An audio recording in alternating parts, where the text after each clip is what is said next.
Hi everyone. Oh gee, this feels so weird. I need to remember what I'm doing and how to do it. And I've got the added bonus today, added bonus stress of filming for my YouTube, and I just wanted to try this out because ideally I would love to be able to post on YouTube my podcast because a lot of you are visual listeners, visual learners, visual engagers.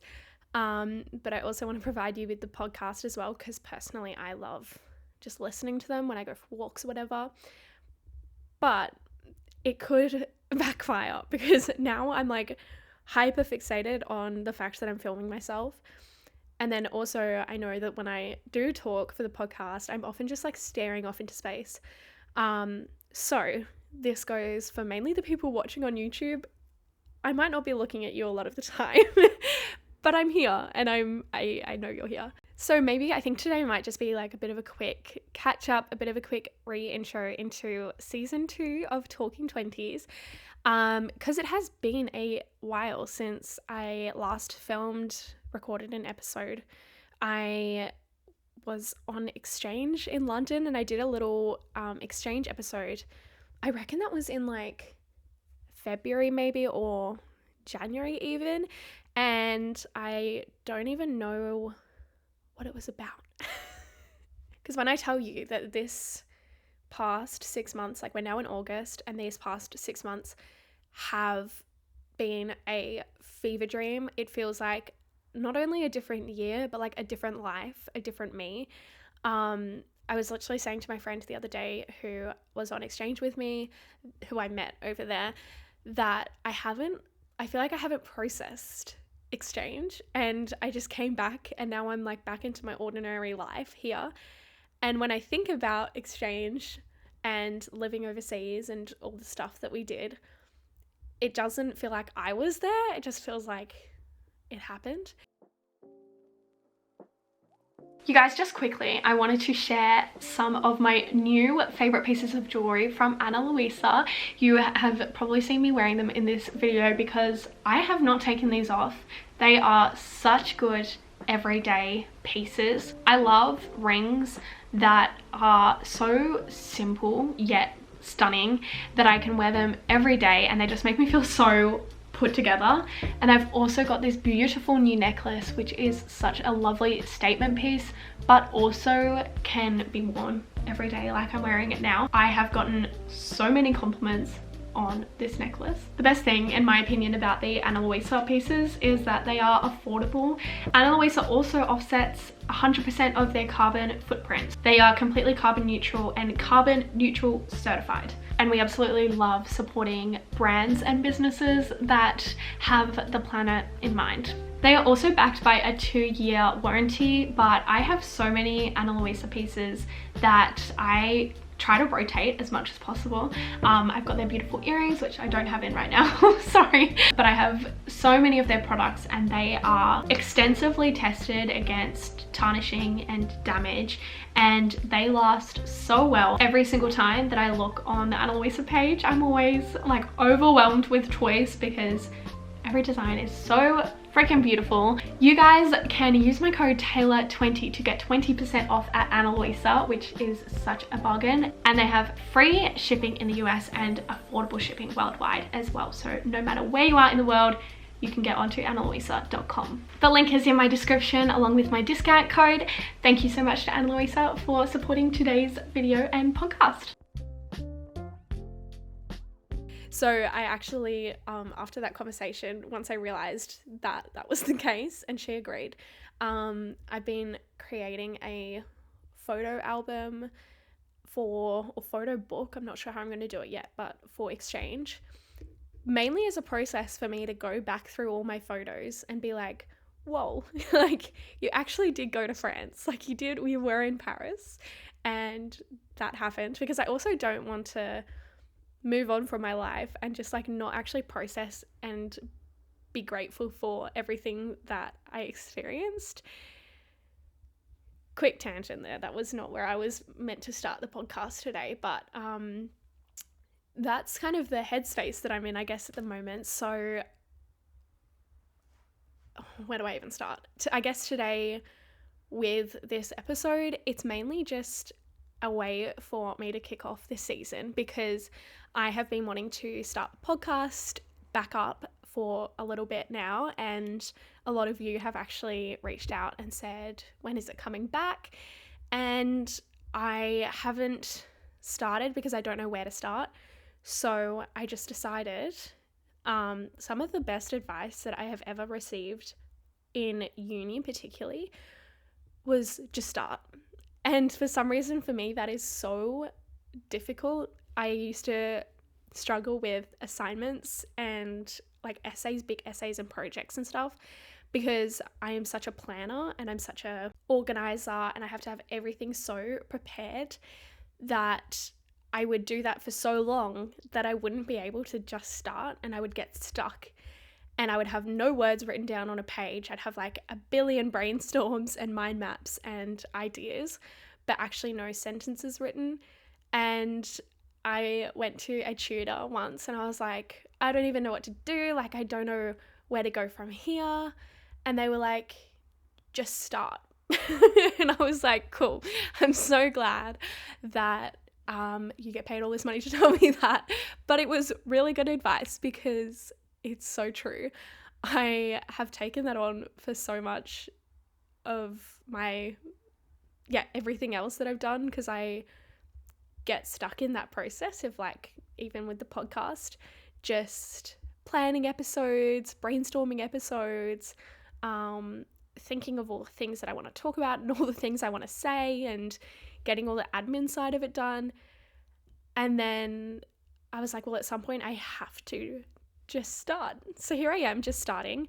I also realized I'm holding this microphone so weird for those watching on YouTube. I'm kind of like cupping it in my hand because the desk, I think, is too far away for me to like put it on. I don't know if you can hear me from over here. Maybe you can. Hold up. This whole podcast today, as you can tell as well by what I'm wearing and how I'm looking, is just one of those things that I am taking the approach of just being completely me and just doing it as I am. I have talked about this before on my YouTube, but I'm so sick of I used to like do my hair and my makeup for YouTube videos, and I don't even do my hair and my makeup for like, the only time I'll do my hair and my makeup is if I'm going to an event. I don't do it. I've literally just come from work. I don't do it for work. This is how I looked at work this morning. This is me in my natural state. So there was a point that I realized and gave myself permission to put myself on the internet and on my channel and on my social media as I actually am, which sounds so silly and small, but I feel like that's been a big thing that I feel like a lot of people, even if you have a following or not, eventually come to terms with, is like, I actually don't want to pretend to be someone else on my Instagram or my YouTube and put on like a facade or dress up more than I actually do. So that's why today you are getting the real raw me. You're getting me just come home from work, bit messy, bit unplanned in terms of what I'm actually wanting to talk about this episode. Very much DIYing my microphone stand that I've got going here, and I just hope that it's recording. I should probably check, because we're recording, because I have done it in the past and I've recorded like an hour-long episode and it hasn't been recording, and I have just wanted to crawl into a hole and never come out again. But I guess let me catch you up on just roughly what's been happening in my life, and I think it's just a good way for me to start off the season so that the conversations that we have in future episodes have a bit of context to them.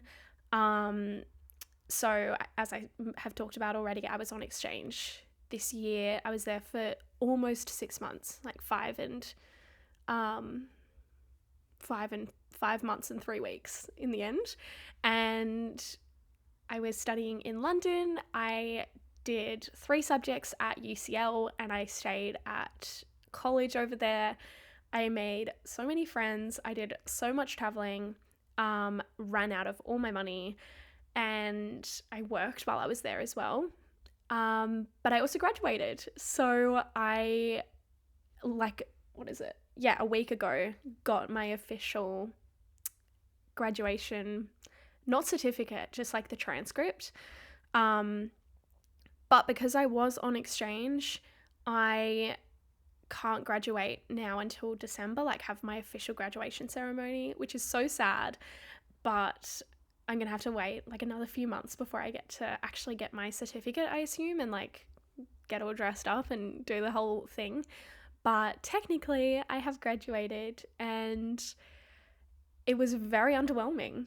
I think because I was overseas and my exam was online, I literally just, oh my God. I literally just finished, and Toby was there that day, which I've talked about on my YouTube channel, how that whole reunion with Toby after 6 months of long distance went, and how my final exam played out. And basically I just forgot about it as soon as I was finished it, because I was reuniting with Toby, and we were going to Portugal. And so now, again, with the processing thing, I still feel like I haven't completely processed the fact that I have my degree and I'm finished. And I think I was so quick back into life and work when I came back to Melbourne, which is just so typical of me. I haven't actually stopped to be like, wow, congratulations, like you did that. So that happened, and as I mentioned, now I'm just working at the moment, and I've got so many exciting opportunities and work experience happening at the moment that I am so busy. I like haven't stopped basically since I came home. And it has also actually, what's the word that I'm thinking of?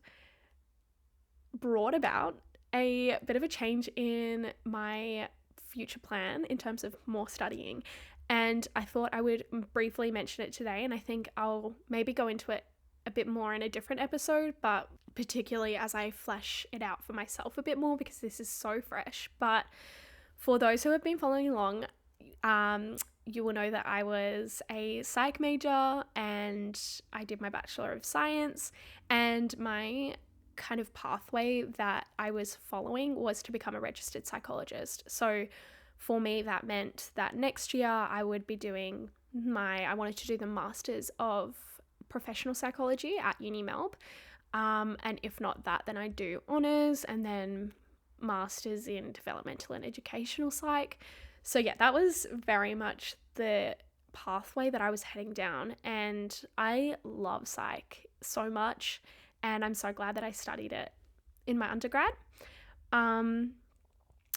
But what happened was, when I was overseas, I was on a student visa, which meant that I could work, and I did that because I knew that I would run out of money, which I did. And so I could work, like it was just like up to 20 hours a week. It was super flexible, but I got a job as a teaching assistant or teacher's aide in childcare centres and in primary schools. And it was not great money, but it was something, and I was mainly doing it for the money. But what it turned out to be for me was actually a bit of a sign, or just a bit of a realization, I guess, for me, that I wanted to be in the school and I wanted to be in the classroom or in the service or the childcare centre. And it was tough. The work that I was doing wasn't really fun, but it was just basically I was a supply teacher's assistant. So the morning, I'd say that I could work on Thursday this week, and then the morning of at about 6 a.m, which I never again, I could not do that. They would call me and be like, yep, we have a school for you, it's here. And I would go to the school and they'd be like, you're in grade 4 today with this teacher. And I'd walk into the classroom and there would be either kids with special needs who I would be working with the whole day, which was the case most of the time, or the teacher would just need like a whole classroom support. So it would be just supporting the whole classroom, supporting the learning, doing yard duty, and things like that. So yeah, it was a very interesting job in so many ways. I mean, I worked with so many kids across so many different types of schools. I worked in babies' rooms, so from like tiny, like 3 months old, all the way up to the oldest that I worked with was year 4. And I mean, I've had experience in the classroom before, but doing this every week and going to see all these different schools across London, every time I'd come home, I'd be freaking exhausted, but I just kept having this thought that like, I just want to be in the classroom and I just want to be around kids. Interestingly, at the same time that all of this was happening, I got an offer for early entry into a Master of Teaching at Uni Melb. And basically the way that panned out was really interesting. I got an email from Uni Melb saying, you're eligible to apply for early entry because of my grades for a certain selection of courses. So I had a look at it, and psychology wasn't there, so I was a bit bummed, but I was like, oh, there's teaching here, like I'm just going to apply, because I literally just had to tick it and say I want to apply to this, and they did the rest. I was like, I may as well just apply and see if I get in, and then at least then I have something like up my sleeve and I know that I'm into something. And that's literally why I applied. I would not have applied to a Master of Teaching if that email hadn't come through. So I applied and I got in April, and I was like, oh, that's cool. Like, I'm into something. And that was the biggest thing. I was like, I'm into masters, because just in case psych doesn't work out. But yeah, the more that I thought about it, I had chats with a mentor, I did a little bit more research, and I just realized that, here's how I've put it to the people that I've been talking to about it. For me, my biggest passions are working with kids and psychology, particularly well-being.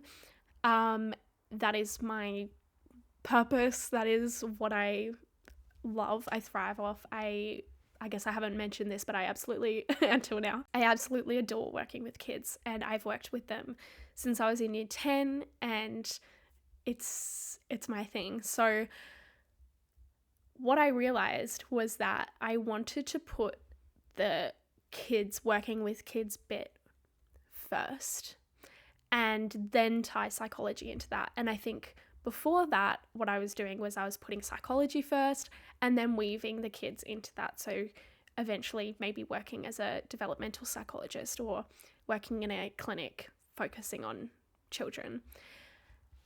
And I guess that's all that happened, is my priority shifted or became more clear, and I realized that that's what I wanted to put first. And then through working with kids, I could weave in my interests of psychology and well-being. And yeah, so now what's happened is I mean, it's only August, and currently where I'm at is I'm wanting to go down the path of becoming a teacher. I don't necessarily want to be a classroom teacher for my whole life. I think I will probably start in that role just to get a bit more kind of experience in the classroom, and then from there I can work my way into different roles, well-being focused roles. So yeah, that's kind of where I am at the moment, and I just wanted to share that because it's really, I didn't go on exchange, for example, to have any clarification about my career or what I wanted to do. I went to, if anything, have a break from all of that and to have a bit of fun and do something different. And it's just so crazy how those experiences can turn into something like that. As I said, this is super fresh. It was only last night that I had a conversation with Toby, my partner, about maybe not doing masters next year. And taking another year off to do work. And that's currently the stage that I'm in, is just like considering my future. I guess it's really weird because I've been that person, and I talked about this in my exchange episode, I'm pretty sure. I've always been that person with a really strict life plan that I wanted to follow. And in a way I still am, because even now I've got like this pathway in my head that I want to follow. But I think learning to be flexible and accepting that things are going to come into my life and also leave my life, that is going to change my perspective and my passion and where I think the best pathway for me is. And yeah, it was a bonus of exchange and my time in London that's kind of what came out of it. I think there's a lot to the idea of changing career. I'm not changing career paths, but I'm changing the way that my career was heading. And part of that, which I think I want to talk about in another episode, is the idea of changing from psychology to teaching, which is something that I have been just like aware of. And it's just really interesting how the conversation, my own self-perception, and the beliefs that I have ingrained in me from high school, for example, of firstly changing paths, and secondly changing from something like psychology into teaching. I don't think this at all, but I have noticed I've picked myself up a few times, like especially at the start. I was like, but I worked so hard to get here. I worked so hard to get this grade at the end of my psychology degree to become a psychologist. And psychologists are very well respected. They earn a lot of money, and there was some times when I was like, that played into my thoughts about changing into teaching, because teaching as a profession is just generally less, not so much respected, but in terms of pay and in terms of the study and things like that, it's just got people just have a different outlook on it. And I don't agree with that at all, coming from someone who is about to go into teaching. It's just really interesting how I noticed that playing into my thoughts. And I guess one last thing that I'll say on it about this is how interesting it is that since I was however old you can be when you start to figure out that what you want to do in your life, like 5 or 6, I have always wanted to be a teacher. And like seriously, I was obsessed with becoming a teacher when I was a child. And I don't know what age it is that you learn or get told that like being a teacher isn't actually that ideal of a job. And I don't know if this is just my, not my upbringing, because my parents aren't like this at all. They are so like, go for it because you're going to be an amazing teacher. But I think maybe the school that I went to, in particularly high school, was so encouraging of people doing things like medicine, psychology, law, all of that kind of stuff. And I mean, it was almost like pushed out of me that I wanted to do teaching. It was like, why would you do teaching when you can get into psychology and do psychology? Which, again, a complete other episode that I want to flesh out a bit more, but I hope you get what I'm saying with this whole thing. It's just been something that's been really interesting for me this year, because I guess you get to an age where you have to go, well, firstly, that's like completely not like, that's just society and just the group that I was in, as in the peer group and the socioeconomic group that I was surrounded by. Then within myself, I've gotten to a point, not an age because I'm only 21, but gotten to a point where I'm like, I actually want to make decisions completely for myself and completely what I know is best for myself and my career, and just tune out all of this other stuff that people have said or have insinuated or has been kind of floated around in these conversations over the years. So I'm not going to lie, when I was a little bit hesitant and a bit not, I don't even know what the word is. Just like, what will people think about me? Because I could say that I'm going to do psychology, but instead, and I've told people that, but instead I'm going to do teaching. Like, are they going to think less of me? Are they going to think that I didn't get the marks? Are they going to think that, I don't know, all of these stupid remarks that I actually don't care about and that I doubt that people even think or say, at least the people that I surround myself with now.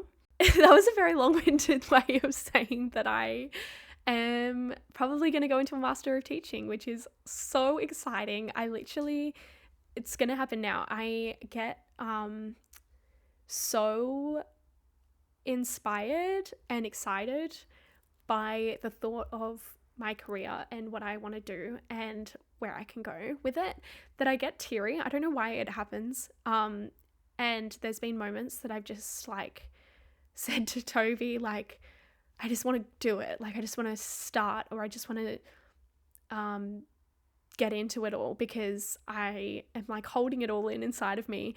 And he's like, wow, that's so lucky that you have something like that you're just so passionate about and so feel like it's your purpose. And yeah, I am so lucky, and I'm not taking it at all for granted that I've come to this kind of point where I'm so excited about the future and so excited about my career and studying more and what I want to do. And I know that not a lot of people have that, especially at my age.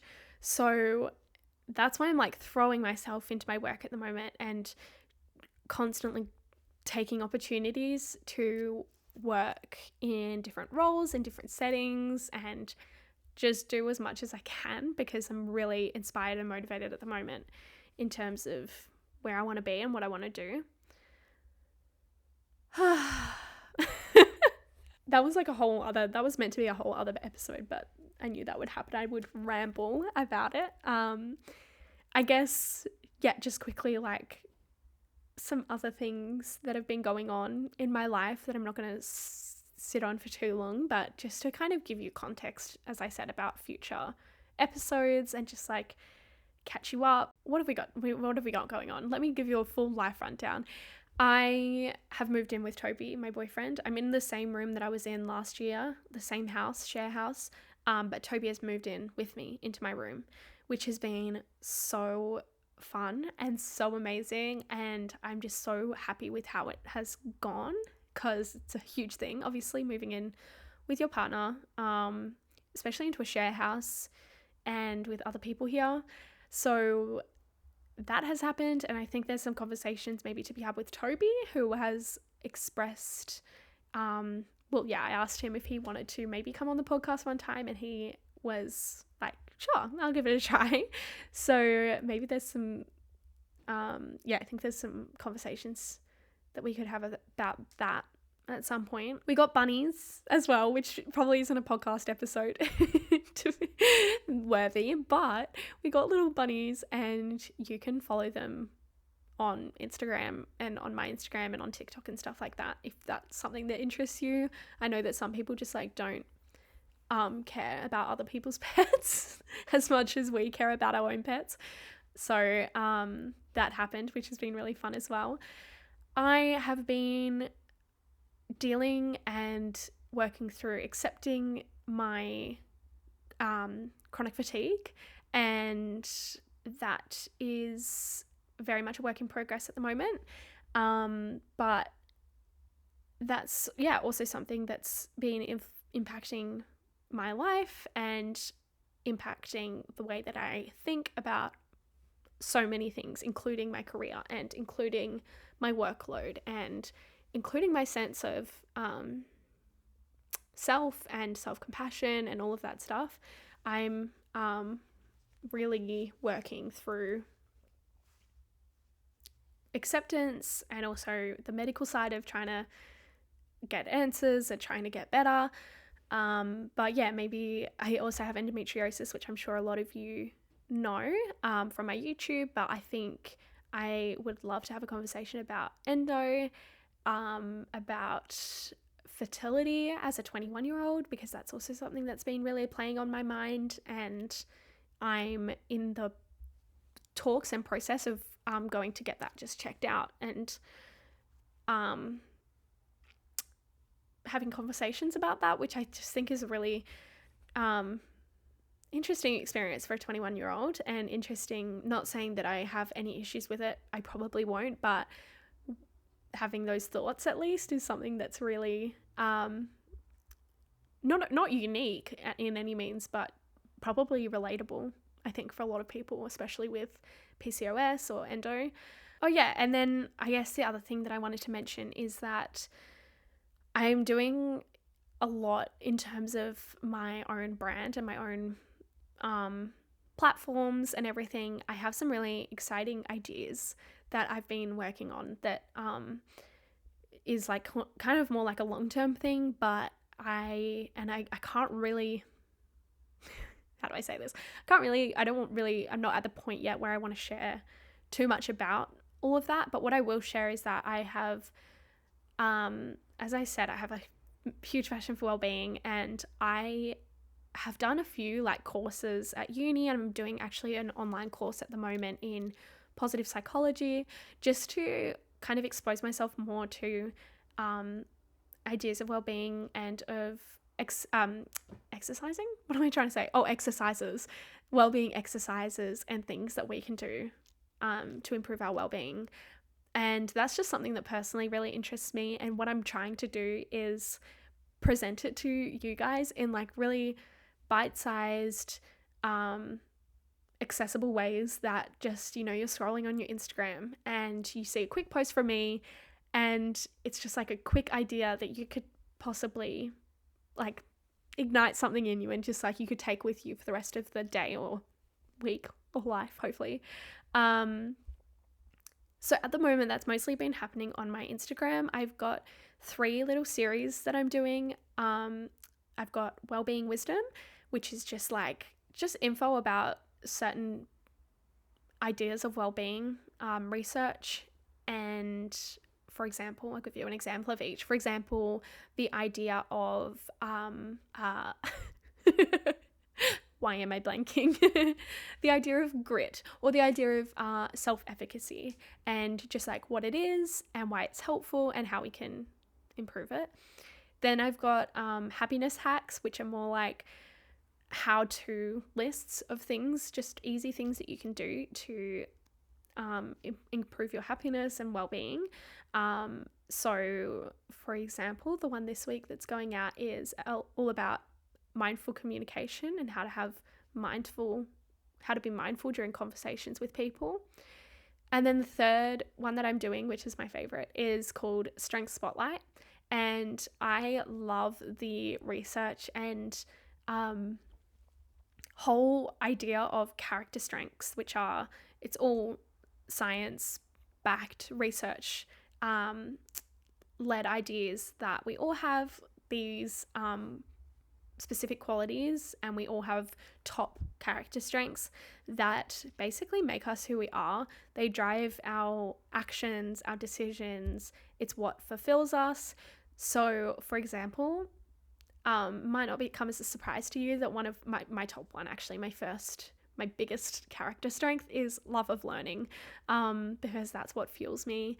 I just constantly want to be learning new things, trying new things. But there's ones like bravery and creativity, creativity and kindness and appreciation of beauty and excellence. Oh my god, you guys, I think that's my sign that time is up, because I just had my camera ran out, and then at the same time my whole microphone tower just tipped on me. So let's wrap this up. But basically, I over on my Instagram share little little insights that I come up with every week, and just, to kind of spread the word a little bit more. It's something that just excites me. I get really passionate about making the posts and doing it all. So that's happening over on my Instagram, and I'd love to incorporate that a little bit more into my podcast and other ideas that I have. So I'm going to stop it there, because this was just meant to be a bit of an intro episode and a bit of a just a hi and thank you for being here. And I would love any of your suggestions or questions, ideas for the podcast, anything really. I'm really trying hard. I've been binge listening to the Imperfects podcast, which if you don't listen to it or haven't listened to it before, I cannot recommend it enough. It's an Australian podcast. The Resilience Project, the founder of that, Hugh Van Cuylenberg, and two other men who do it. And they just have the most beautiful, open conversations.